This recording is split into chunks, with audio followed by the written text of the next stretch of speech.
আজকে যদি আপনার সম্পদের প্রয়োজন হয়, আজকে যদি আপনার মান সম্মানের দরকার হয়, আজকে যদি আপনি সমাজের সেবা করতে চান, তবে একে ওকে তাকে ফলো না করে আমার নবীকে ফলো করেন। আপনার যে নিয়াত, ওই নিয়াত পূরণ হয়ে যাবে। জোরে বলেন ইনশাআল্লাহ।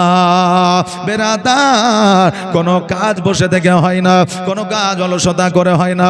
যেই কাজে আপনার মন আছে, সেই জায়গায় সেই কাজটাতে মনকে উজাড় করে দেয়, সেই জায়গাতে পরিশ্রম করেন, একদিন না একদিন জায়গায় পৌঁছে যাবে না।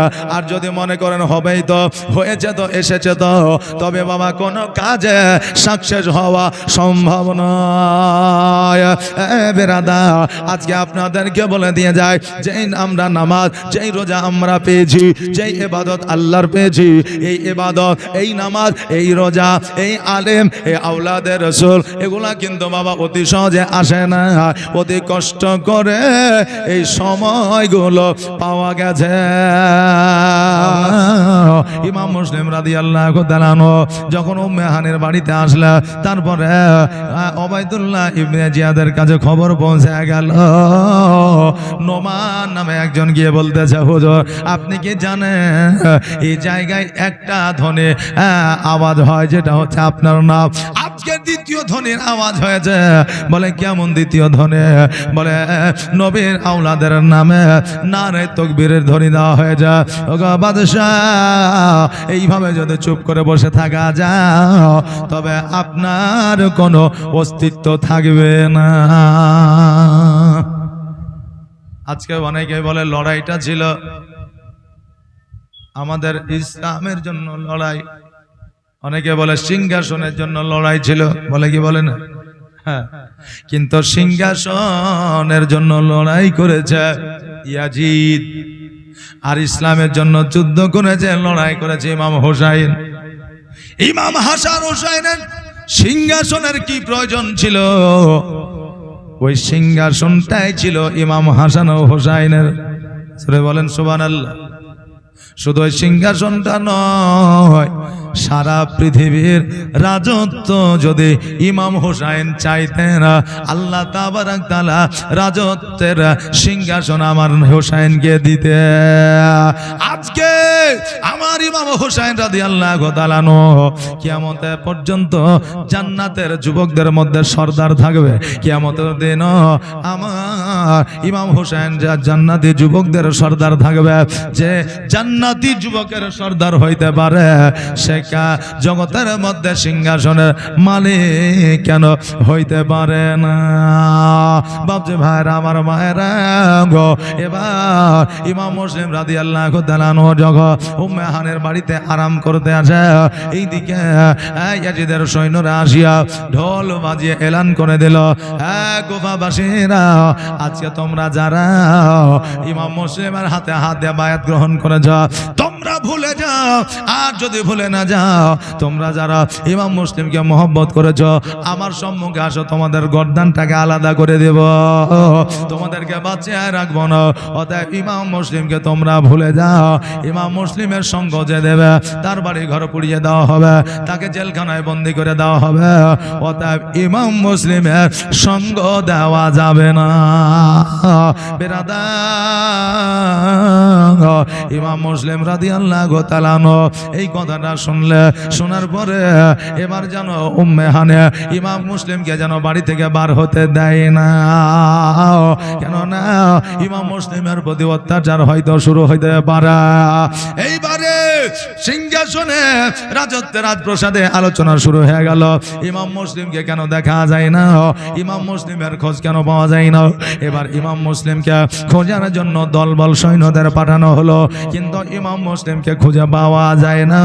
এবার ইবনে জিয়াদ বলে দিল, শোনো রে, আজকে ইমাম মুসলিমকে যে ধরে এনে দিতে পারবে, তাকে 50টা মোহর উপহার দেওয়া হবে। একজন সৈন্য বলল, হুজুর আমি ধরে আনবো, কিন্তু মোহরটা পরে দিলে হবে না, আগেই দিতে হবে। পরে দিলে হবে না, মোহরটা আগে দিতে হবে। বলে মোহর যদি আগে দিই গ্যারান্টি ধরে নিয়ে আসতে পারবি? বলে পারবো। ঠিকানা বলতে পারবি? বলে পারবো। সৈন্য শোন, আজকে যদি ইমাম মুসলিমের খবর দিতে না পারে 50টা মোহর দিয়ে দিব ঠিক, আর খবর না দিতে পারলে তোর গর্দানও থাকবে না, তোকে কতল করে দেওয়া হবে। বলে ঠিক আছে, যা পারবেন তাই করে নিবে, কিন্তু 50টা মোহর আমাকে দিয়ে দেন। এবার 50টা মোহর লইয়া কত বড় মুনাফিক, কত বড় বেঈমান, ও আর কোথাও যায় না, মসজিদে গিয়ে বসেছে। কারণ মুমিনের খোঁজ মসজিদে পাওয়া যায়, নাকি বলেন? মুমিনের খোঁজ মসজিদে পাওয়া যায়, ইমামের খোঁজ মসজিদে পাওয়া যায়, মোড়লের খোঁজ বাবা সমাজের মধ্যে গেলে পাওয়া যায়। ও চিন্তা করলো মসজিদে গেলে কেউ না কেউ ইমাম মুসলিমের ভক্ত আছে, আর তার কাছে আমি খবরটা পেয়ে যাব। ওই জন্য মসজিদের মধ্যে বসে আছে, লক্ষ্য করছে যে বান্দা মুমিন হবে তার কিন্তু খবর থাকবে ইমাম মুসলিম কোথায় আছে। সবাই নামাজ পড়ে আর চলে যায়, নামাজ পড়ে আর চলে যায়। একজন বান্দা বসে বসে তসবিহ পড়ছে, দুই চোখের পানি ছেড়ে দিয়ে কান্না করেছে। এই আপনার মুনাফিক সৈন্য চিন্তা করে যে ইমাম মুসলিমের খবর যদি দিতে পারে এই বান্দাই দিতে পারবে, তাকে দেখেই বোঝা যাচ্ছে যে এই হলো আসল নবী প্রেমী। ওই সৈন্য গুটি গুটি ভাই ওই বান্দার কাছে গেল, বলে ভাই একটা কথা বলবো। বলে কি কথা? বলে কথা হলো তুমি নবী প্রেমিক, নবীকে ভালোবাসো? বলে হ্যাঁ। বলে আমিও নবীকে ভালোবাসি, তবে দুঃখের কথা হলো এটা ইমাম মুসলিম নাকি কুফাতে এসেছে, ইমাম মুসলিমের হাতে হাত দিয়ে বায়াত গ্রহণ করব, আমার কাছে কিছু টাকা আছে ইমাম মুসলিমকে দেব, আমি ইমাম মুসলিমের হাতে পায়ে চুম্বন করে আমার জীবনের গুনাহের ক্ষমার মাপ নিয়ে নেব। তবে শোনো, আমি ইমাম মুসলিমকে খুঁজে পাই না, কোথায় আছে তুমি কি বলতে পারো? কত বড় চালাক দেখে, কত বড় শয়তান, যে অন্তরে ইমাম মুসলিমকে ধরিয়ে দিবে বলে সে যুক্তি করে টাকা নিয়ে এসেছে, আর ওপরে অভিনয় করছে যে আমি তার প্রেমিক। এইরকম মুনাফিক ব্যক্তি জগতের মধ্যে আছে কি নাই? জি, ওই ইয়াজিদের বংশধর এখনো জগতে আছে না? নাই, আছে। মির্জাফর চলে গেছে, কিন্তু মির্জাফরের বংশ যায়নি, গেছে? যায়নি, মির্জাফরের বংশ আছে। তবে মির্জাফর যেটা করেছে মির্জাফরি, তো এই জগতে কি যে মির্জাফরের বংশ আছে তারাও কি তাই করবে? করতে পারে, অবশ্যই করবে। বলে কেন?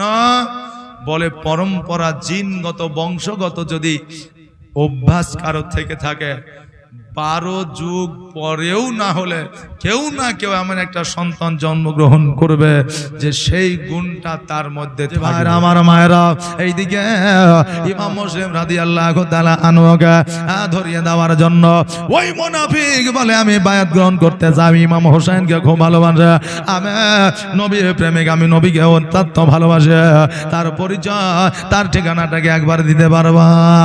ওই মুমিন বান্দা বলতে আল্লাহ গো, আজকে এই বান্দাকে যদি আমি দেখায় দিয়া, আর এই বান্দা যদি কোন রকম ভাবে ইয়াজিদের পিয়ন হয়, ইয়াজিদের খবরদার খবরই হয়, তবে হয়তো আল্লাহ তাবারাক তাআলা আমাকে কিয়ামতের দিন দাঁড়াতে হবে। অতএব আল্লাহ, আজকে যদি আমি একে না বলি আসলে যদি নবী প্রেমিক হয়, তবু আমাকে কিয়ামতের দিন দাঁড়াইতে হবে, কেননা এই বান্দা আমার নামে নালিশ করবে। আল্লাহ গো, আপনি বলে দিয়েছেন আমার দরবারে যদি কেউ অন্যায় করে, গুনাহ করে, আমি আল্লাহ হয়তো মাফ করে দিতে পারে, কিন্তু মানুষ হইয়া মানুষের যে ক্ষতি করে আমি আল্লাহ নিজেও মাফ করি না। এই জন্য আল্লাহ গো, তোমার মহিমা বোঝা বড় তা, এই জন্য এই বান্দাকে আমি না বললে পারলাম না।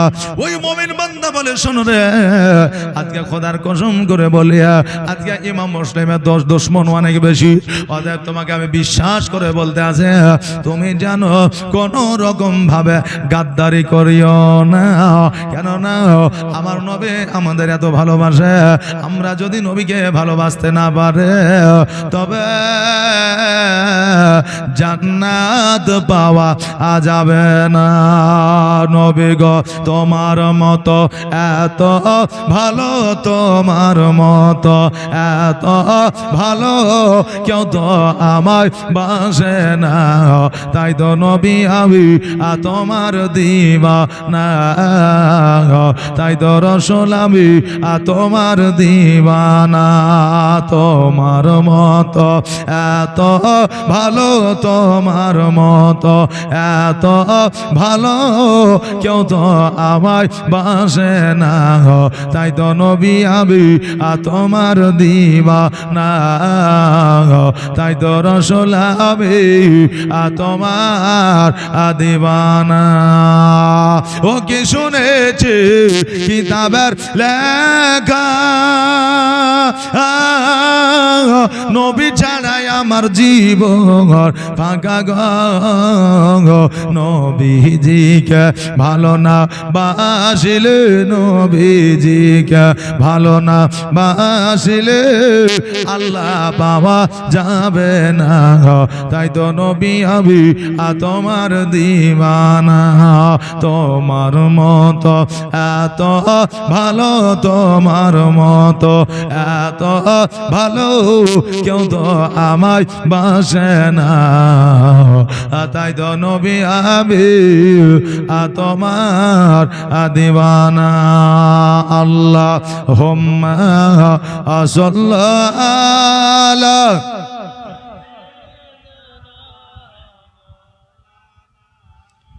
মুহাম্মাদ ওয়া আলা আলিহি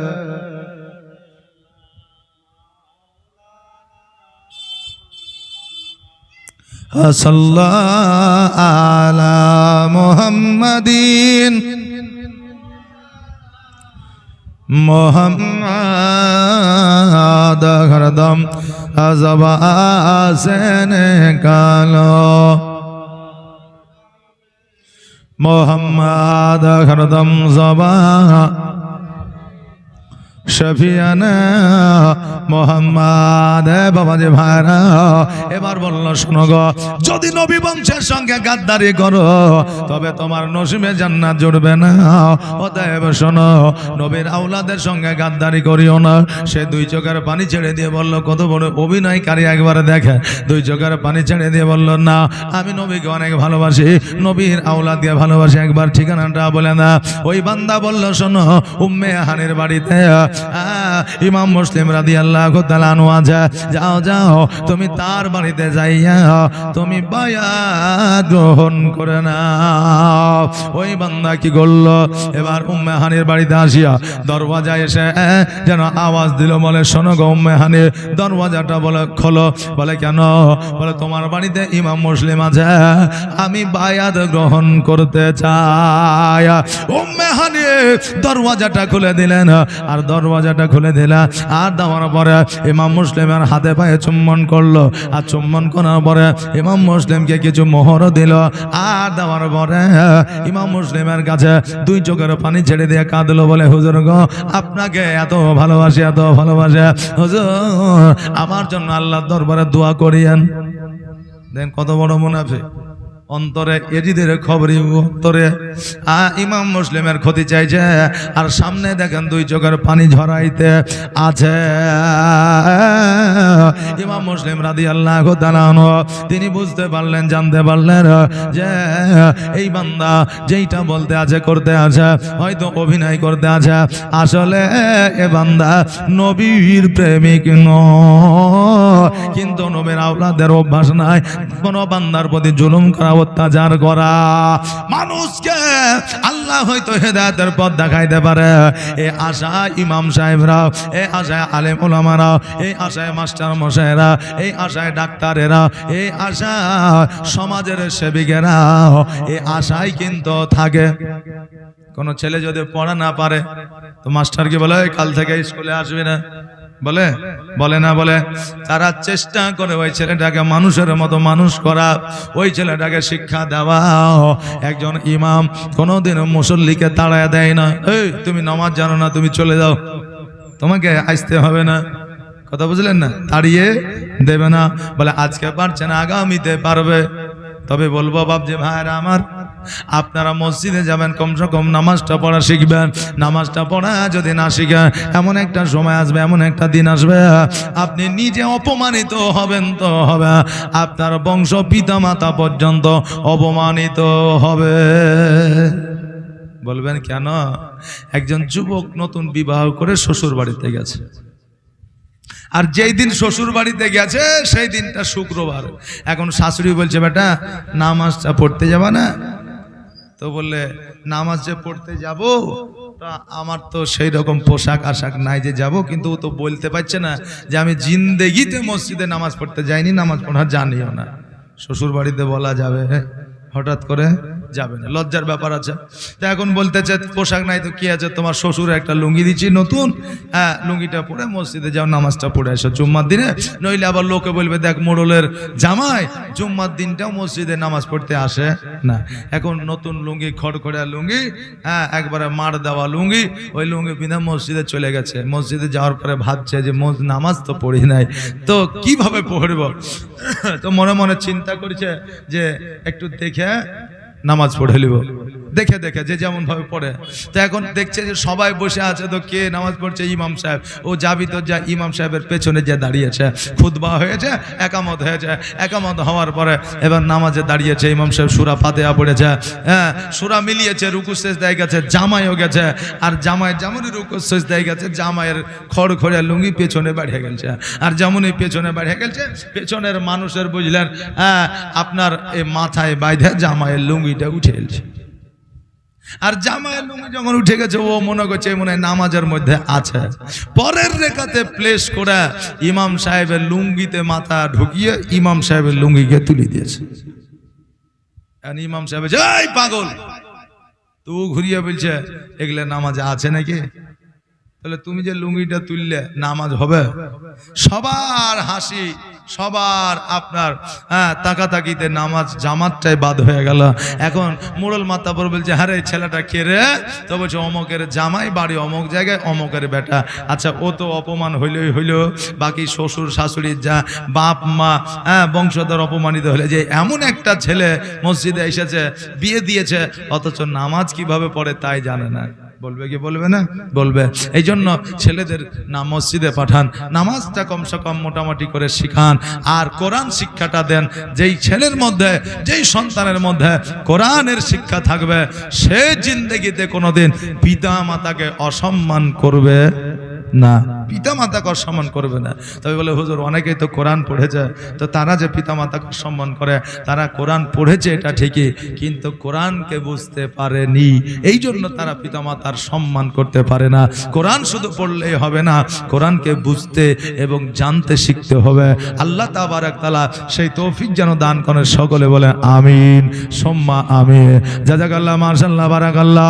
হ্যাঁ বাপজি ভাইরা আমার মায়েরা, যেইটা বলার উদ্দেশ্য, এবার ইমাম হোসেন রাদিয়াল্লাহু তাআলা আনহু ভাই ইমাম মুসলিম জানতে পারলেন, বুঝতে পারলেন যে এইটা আমাদের কোন রকমের মহব্বতকারী নয়। তবুও চুপ করে থাকলে ওই বান্দা বার হয়ে আপনার চলে গেলে রাজপ্রসাদে।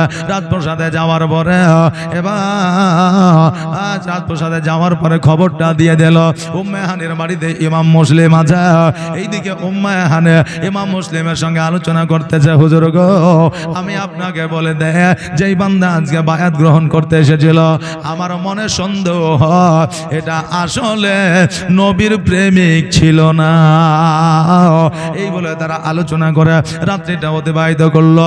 সকাল যেমনই হয়েছে, আজকে ইয়াজিদের সৈন্যরা উম্মে হানির বাড়িতে দরওয়াজায় এসে যেন বাড়ি দিতেছে, খোলো। উম্মে হানি বলছে, কি ব্যাপার? বলে, ব্যাপারটা হলো তোমার বাড়িতে ইমাম মুসলিম নাকি আছে? বলে, তোমাদেরকে বললো বলে আমরা শুনেছি, সে আল্লাহর মুমিন বান্দা, মিথ্যা বলবে না।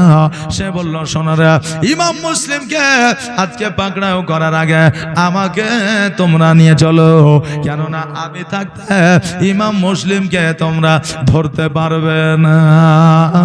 যখন এই কথা বললে উম্মে হানিকে আপনার সঙ্গে করে নিয়ে গেল। সঙ্গে করে নিয়ে যাওয়ার পরে ইয়াজিদ বলতেছে, উম্মে হানি তোমার বাড়িতে ইমাম মুসলিম আছে? বলে, কে আপনাকে বলেছে? বলে, এই দেখো আমার পাশে এ বান্দা বসে আছে, মিচকি হাসি দিছে। এই উম্মে হানি বলতে অত্যাচারের শয়তান আগামী গতকালকে যে তোর চেহারা ছিল আজকে তো সেই তোর চেহারা না, তোর চেহারা পরিবর্তন হয়ে যায়। দেখবেন যারা গাদ্দারি করে তাদের চেহারাটা দেখলে ভালো লাগে না। লাগে? বন্ধু যখন থাকে ওই বন্ধুর সঙ্গে চলতে কত ভালো লাগে, লাগে না? খেতে ভালো লাগে, খাওয়াইতে ভালো লাগে, বন্ধুর সাথে ঘুরতে ভালো লাগে। আর বন্ধু যখন গাদ্দারি করে, ওই বন্ধু যদি বিরিয়ানি পোলাও দেয় তবু ওই বিরিয়ানিটাও ঘৃণার পাত্র হয়ে যায়। হয় কি হয় না বাবা? গাদ্দারি জিনিসটা ভালো নয়। গাদ্দারি যে করে কিয়ামত পর্যন্ত আল্লাহ তাকে ক্ষমা করে না। এই জন্য বিশ্বাসঘাতকতা জিন্দেগিতে কখনোই করবেন না। জীবন থাকতে এটা ওয়াদা করে নেন, ইরাদা করে নেন। বাবজি ভাইরা, আমার মায়েরা, উম্মে হানি চিন্তা করলো এ যখন বলে দিয়েছে আমাকে স্বীকার করতে হবে, কেন না মিথ্যা বলা যাবে না। আর আমি মিথ্যা বলতে পারবো না, কারণ যারা মুসলমান হয় তারা কখনো মিথ্যা বলতে পারে না।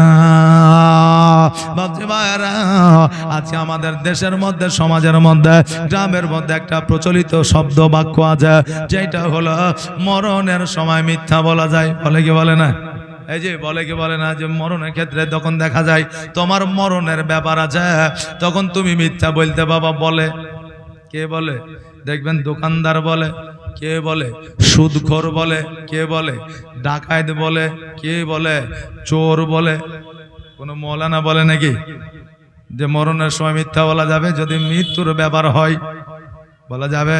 এগুলো আপনার জাল হাদিস। হ্যাঁ, এগুলো কোনো জায়গায় লেখা নাই। যারা বলে তারাও কোনোদিন পড়ে নাই, শুনে বলে। শুনে হাদিস আমাদের জগতে কিছু আছে কি নাই? এই যে বলেন না যে আছে না নাই, আছে। দেখবেন অনেক সময় মা বোনেরা মাগরিবের সময় বাবা খেতে দেয় না, বাচ্চাদের আগে দিত না, এখন দেয় কিনা জানি না। বলে কেন? বলতো যে এখন যদি খাবারটা খেলিস তোর নানা নানি মারা গেছে, দাদু দাদি মারা গেছে, তারা খাইতে পাবে না। বলতো কি বলতো না? বলতো।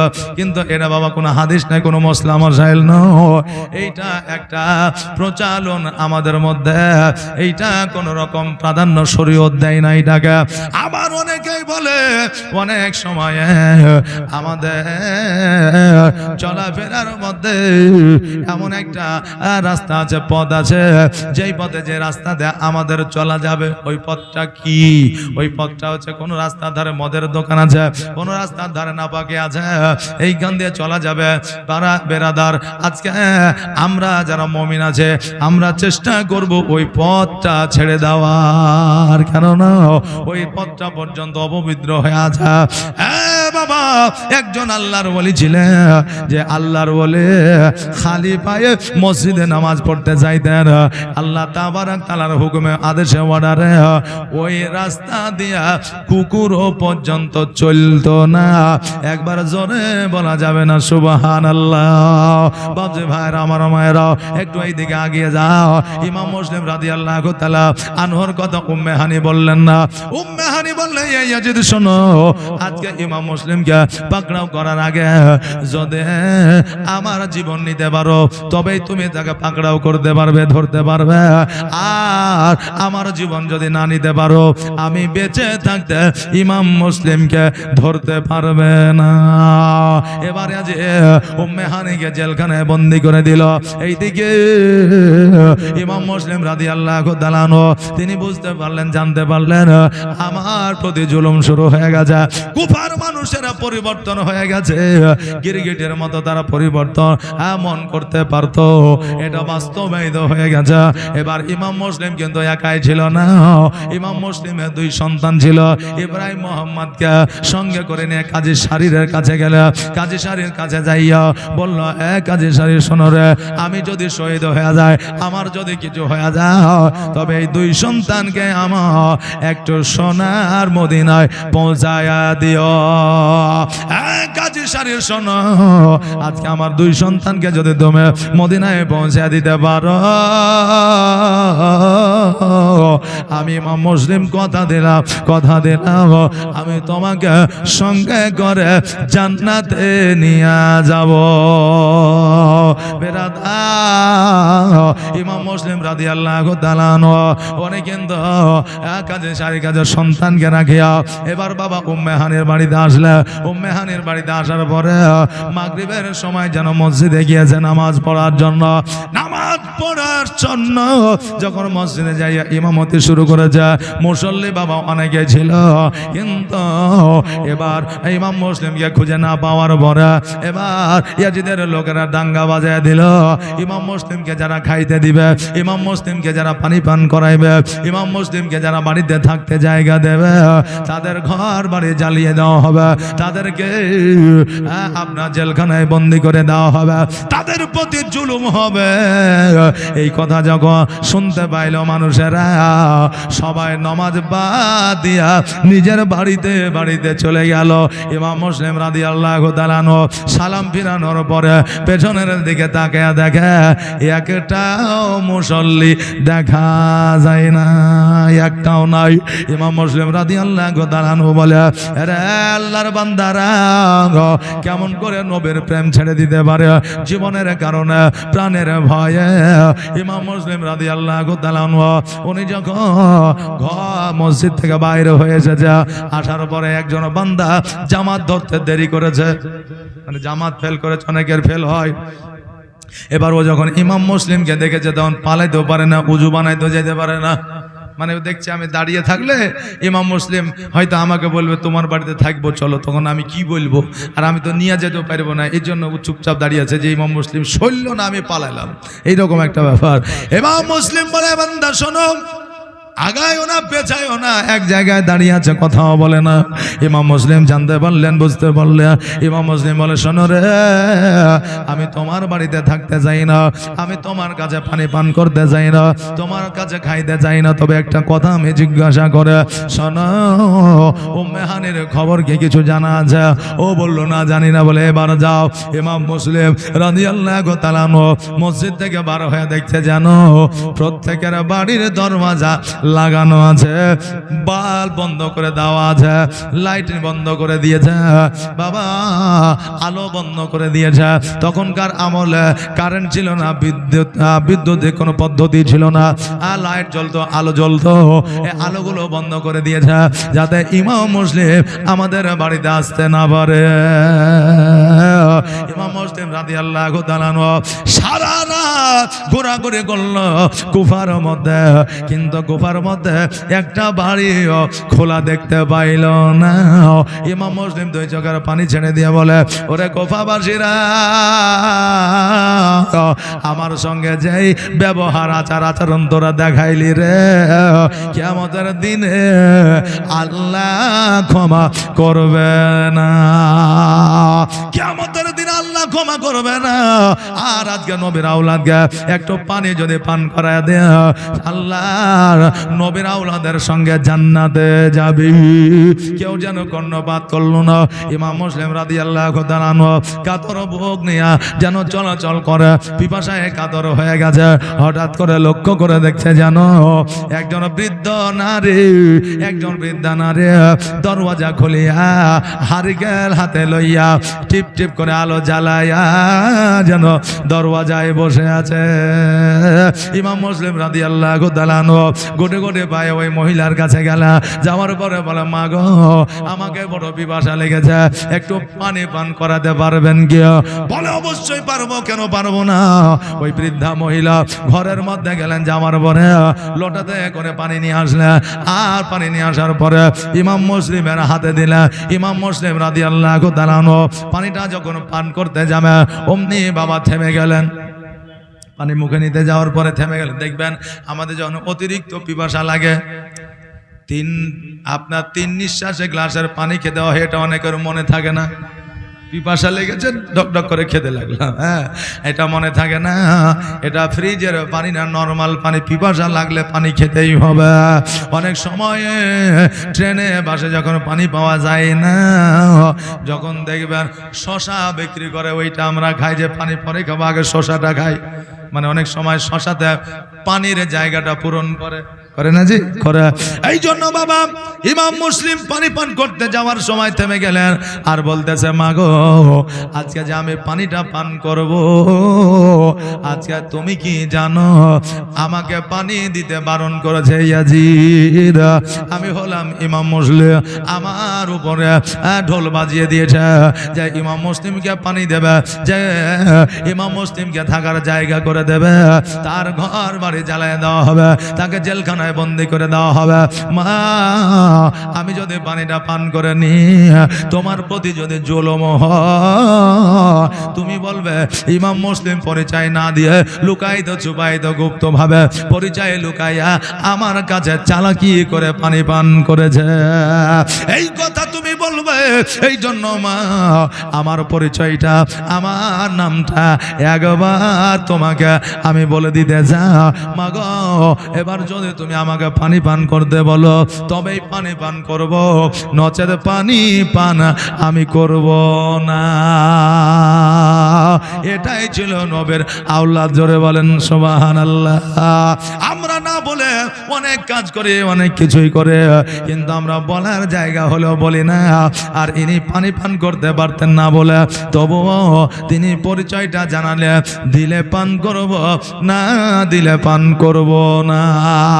ওই বৃদ্ধা মহিলা বলে ইমাম মুসলিম শোনো, আজকে আমি নবী প্রেমিক, এই জায়গায় আমি দরওয়াজা খুলে বসে আছে একমাত্র ইমাম মুসলিমের কারণে, সে নিশ্চয় আমার এখানে আসবে, আমি তাকে খাওয়াবো, পানি পান করাবো, থাকার জায়গা দেব। কারণ নবীর আওলাদকে যারা জায়গা দেয় কিয়ামতের দেয় তারা জান্নাতের ব্যবস্থা করে দেয়, জোরে বলেন সুবহানাল্লাহ। ও গো দিবানা হইয়া ডাকি তোমায় সারা দাও না গো একবার, ও গো পাগল হইয়া ডাকি তোমায় সারা দাও না গো একবার।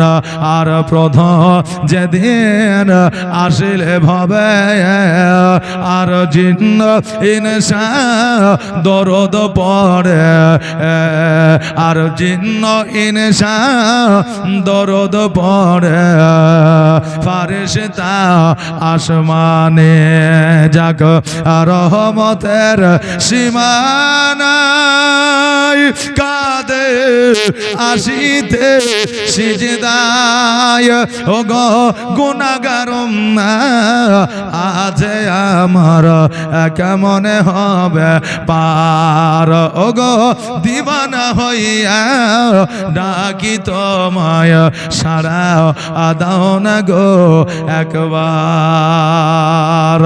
আর তোমার নূরে এ জগৎ নোরা নে, আর জিন্ন ইনসা দরদ পড়ে, ফারেশতা আসমানে জাগ রহমতের সীমানা কাঁদে আসিতে সিজদায়, ও গো গুনাহগার আছে আমার কেমনে হবে পার, ও গো দিবানা হইয়া ডাকি তোমায় সারা দাও না গো একবার। ইমাম মুসলিম বলে মা গো আজকে আমাকে থাকার জায়গা করে দিবা, দরওয়াজা খুলে রেখেছ, আজকে ইয়াজিদ তোমার প্রতি জুলুম করবে না। মা বলে বেটা শোনো ইমাম মুসলিম, আজকে আমার একটা বেটা আছে, সন্তান আছে, যার নাম হলো বেলাল। ওই বেলাল ইয়াজিদের দরবারে কাজকর্ম করে, আমি দরওয়াজা খুলে রেখেছি, আমাকে তারা সন্দেহ করবে না। কেন না আমার বেটা দেরি করে বাড়িতে ফেরে, আর আমি দরওয়াজা খুলে বসে থাকি আমার বেটার অপেক্ষায়। আজকে যে দরওয়াজা দরওয়াজাটা খুলে রেখেছি। অনেক সৈন্য ইয়াজিদের এসেছে, আমি তাদেরকে একটা কথাই বলেছি যে আমি দরওয়াজা খুলে রেখেছি, আমার বেটা বেলাল এখনো বাড়ি আসে না, আমার সন্তানের জন্য আমি দরওয়াজা খুলে রেখেছি। এইটা সাধারণ মানুষের জন্য, কিন্তু আসলে আমি বৃদ্ধা মা, আমি দরওয়াজাটা নবীর আওলাদের জন্য খোলা রেখেছি। জোরে বলেন সুবহানাল্লাহ। ইমাম মুসলিম রাদিয়াল্লাহু তাআলা আনহুকে সঙ্গে করে নিয়ে গিয়া ঘরের মধ্যে যেন বাবা আর শোয়া দিলেন বিছানাতে, আর শোয়া দেওয়ার পরে আলো যেন বন্ধ করে দিলা। আলো বন্ধ করে দেওয়ার পরে ওই ঘর অন্ধকার হবে, কিন্তু ঘরটা অন্ধকার হয় না। আলো জ্বালানোর পরে যে আলো ছিল, আলো বন্ধ করার পরে তার চাইতে দ্বিগুণ আলো যেন বেড়ে গেল। মা চিন্তা করে, আল্লাহ গো, কোথা থেকে জ্যোতি আসলো, কোথা থেকে জ্যোৎস্না আসলো। এবার দরওয়াজায় যখন উকি মেরে দেখে লাইট নাই, আলো নাই, তবু আলো দেখা যায়। ইমাম মুসলিমের চেহারায় যে আলো ছিল, ইমাম মুসলিমের চেহারায় যে জ্যোতি ছিল, ওই চেহারার আলোতে পুরো অন্ধকার ঘরটা যেন আলোয় আলোকিত হয়েছিল। জোরে বলেন সুবহানাল্লাহ।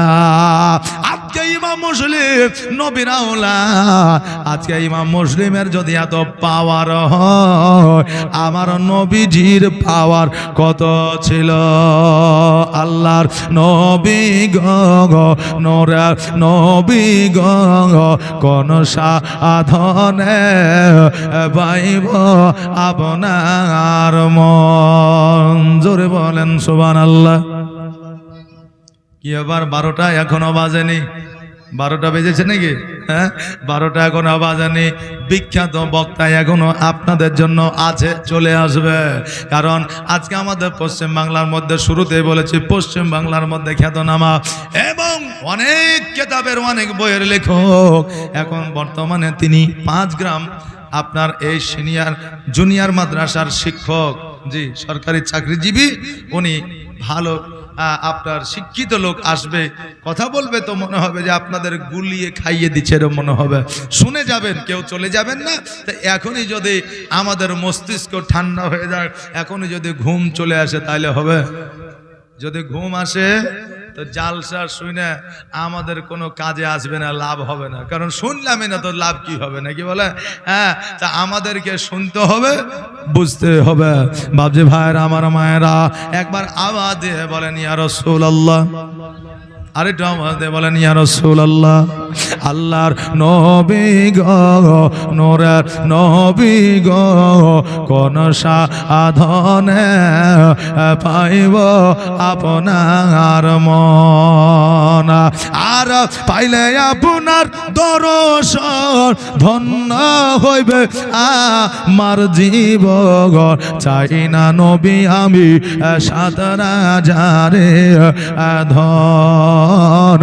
আল্লাহর নবী গো, নূরের নবী গো, কোন সাধনে পাইব আপনার মন, আর পিতা আপনার আবদুল্লাহ, মাতা আপনার আমিনা, দুধমা আপনার দাইমা হালিমা, আর পিতা আপনার আবদুল্লাহ, মাতা আপনার আমিনা, দুধমা আপনার বিবি হালিমা।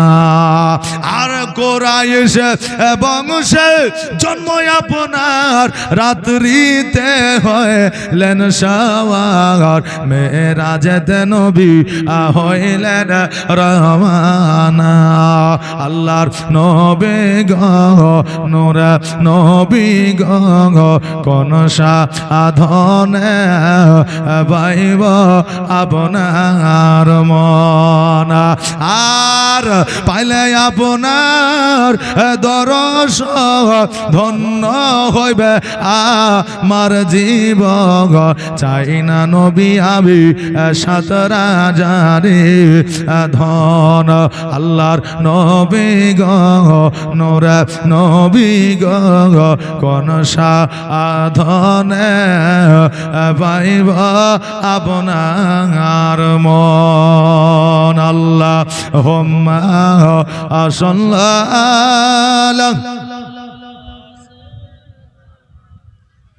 মাওলানা মুহাম্মদ ওয়ালা আলিহি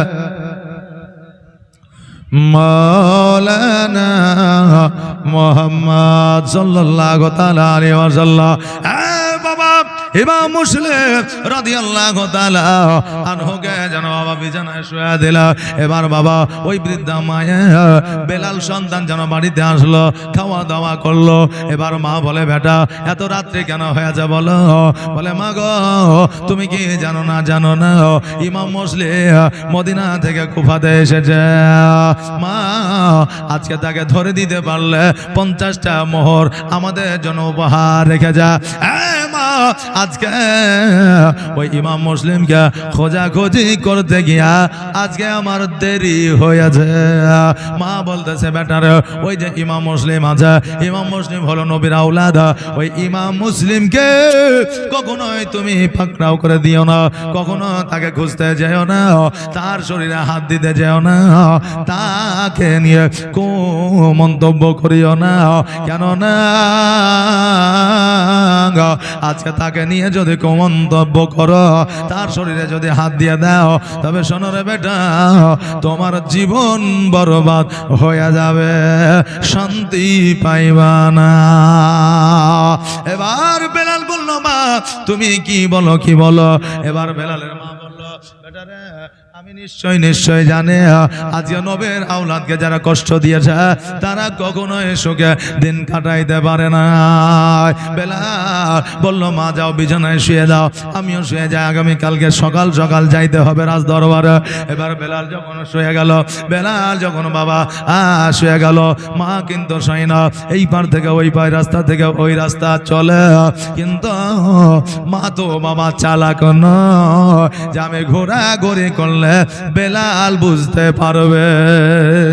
এখনকার মা বোনেরা যেমন চালাক বুঝলেন, আগের মা বোনেরা অত চালাক ছিল না। আমার মা বোনেরা কেমন চালাক, বাড়িতে 5 জন 6 জন মানুষ 1 কেজি গোস্ত নিয়ে এসেছে, বৌমা রান্না করেছে, আর বৌমা রান্না করার পরে এখন সবাইকে দিয়েছে, সবাই খেয়ে নিয়েছে। এখন বৌমা যখন খেতে যাচ্ছে দেখছে হাড় হাড্ডিগুলো পড়ে আছে, শুরু আছে, ঝোল আছে, বাকি গোস্ত নাই। এখন বৌমা চিন্তা করছে এইভাবে যদি রান্না বান্না করে দিই তা আমি জিন্দেগি তো গোস্ত পাবো না, হাড় হাড্ডিগুলোই পাবো। এই জন্য বৌমারা আমার মা বোনেরা চালাক হয়ে যায়, বলে গোস্ত 500 এনে দে, 1 কেজি এনে দে, তাতে কোনো দুঃখ নাই, কষ্ট নাই, আমার যেটা ভাগ আমি পুজিয়ে নিব। এই জন্য মা বোনেরা রান্নাও করে আবার মুখও চলে, এদিকে রান্নাও চলছে, এদিকে হাতও চলছে, কথা বুঝলেন না? মানে ওর যে ভাগ সেটা ও পূরণ করে নিছে। হ্যাঁ, চালাকির মাধ্যম দিয়ে এখন মানুষ চলাফেরা করছে। এইরকম যদি চালাক হইতো সেই দিন বেলালের মা ইমাম মুসলিমের কথা বেলালকে জানতে দিত না। কিন্তু অতীতের মহিলা অত চালাক চতুর নয়। ওই মা একবার এই দিকে যা ওই দিকে যাই, সে চিন্তা করে আল্লাহ গো আজকে নবীর আওলাদের যদি একটু পানির দরকার হয়, যদি একটু খাবারের দরকার হয়, যদি বাইরে যাওয়ার প্রয়োজন হয়, তবে যদি হাতের কাছে কিছু না পায় আমি কিয়ামতের দিন দাঁড়াইতে পারবো না। এই জন্য সারা রাত জেগে জেগে ইমাম মুসলিমকে পাহারা দিব। একবার জোরে বলেন সুবহানাল্লাহ। বেলাল চিন্তা করে হায় রে মা সন্ধ্যাবেলায় ঘুমায় গেলে আর জেগে উঠতে পারে না। আজকে মা এই ঘর ওই ঘর ঘোরাঘুরি করে, কারণটা কি? বেলাল উঠে এসে মাকে জিজ্ঞাসা করে মা কি ব্যাপার, আজকে তুমি ঘুমাচ্ছ না, একবার এই দিক থেকে ওই দিক, ওই দিক থেকে সেই দিক ঘোরাঘুরি করছো, কারণটা কি? তো তো বলছে না বাবা কিছু না, আমার ঘুম আসছে না, তুমি ঘুমাও গিয়ে। বলছে না মা ব্যাপার তো কিছু আছে, বলো। বলে কিছুই না। বেলাল বলছে মা ওই ঘরে তো কেউ থাকে না, এই ঘরে আমি থাকি, ওই ঘরে তুমি থাকো, তবে এই ঘরে কেন আলো জ্বলতে আছে। এবার বেলাল যেন ওই ঘরটা দেখবে, মা দেখতে দেবে না। একজন বৃদ্ধা মহিলার ক্ষমতা আর একজন জোয়ান ছেলের ক্ষমতার মধ্যে পার্থক্য আছে। মার কাছ থেকে জোর করে যখন ঘরের মধ্যে থাকে, দেখে ওই জায়গাতে ইমাম মুসলিম যেন আরাম করেছে। বেলাল বলছে যে মা সারাদিন সারা রাত খোঁজাখুঁজি করে পেরেশান, আর আমার বাড়িতে ইমাম মুসলিম তুমি কেন বলো নাই? মা বললে বেটা রে, এই ইমাম মুসলিম নবীর আওলাদ, নবীর বংশধর, আজকে যদি আমরা ধরা দে কিয়ামতের দিন ছাড় পাবো না। আরে বেটা আজকে খোদার কসম করে বলে ইমাম মুসলিম যে আমাদের বাড়িতে আছে, এই কথা তুমি ইয়াজিদের দরবারে বলিও না। বেলাল চিন্তা করছে যে আমি যদি মাকে বলি না, বলে দিব, তাহলে মা কিন্তু এখনই আমার সাথে কথা কাটাকাটি করবে। অতএব মাকে সান্ত্বনা দিয়ে দিব যে বলবো না, কিন্তু ইয়াজিদকে গিয়ে বলে দেব। মনের মধ্যে তার এই চিন্তা ভাবনা ধারণা কিন্তু আছে। মাকে বললাম